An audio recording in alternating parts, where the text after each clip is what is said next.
Hey, it's Clay Trader, and this will be a video chart on ticker symbol IMNP. We will take a look at the 30-minute time frame. Real quick, what do I mean by 30-minute in case maybe you're new to charts?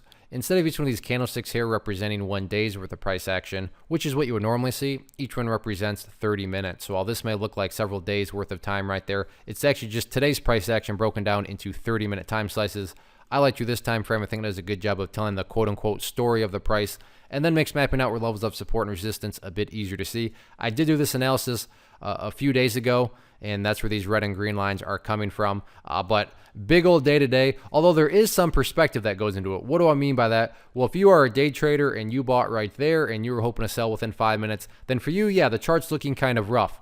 But if you care about the big picture of things, then the bulls made a whole lot of progress today, and now the bulls have a great opportunity to build a higher base. And again, from the big picture perspective, that's what it's all about, building those higher bases, and that's what creates those overall uptrends. So first, what I'm going to do is do a little house cleaning.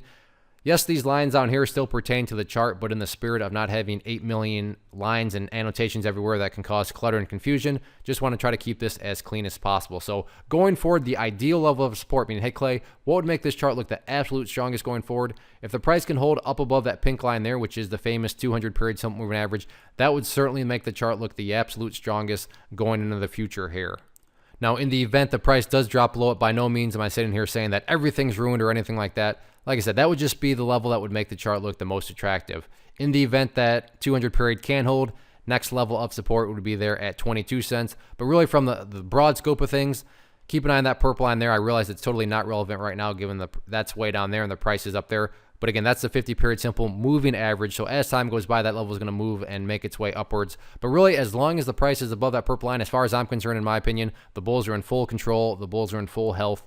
No questions asked. In regards to levels of resistance, nothing new here to report. If you did watch the past videos, then hopefully you remember me talking about 30 cents as resistance. And sure enough, I guess technically speaking, the price didn't quite hit it, but I think we can all agree it got pretty darn close. So 30 cents is definitely still that level of resistance. Not saying it can't be broken, just saying that apparently the bulls are going to have to bring their A game in order to fight through it. So all in all, good solid day. Bulls have some opportunity now to build higher bases and build some progress going forward. So we'll see if they can do it or not.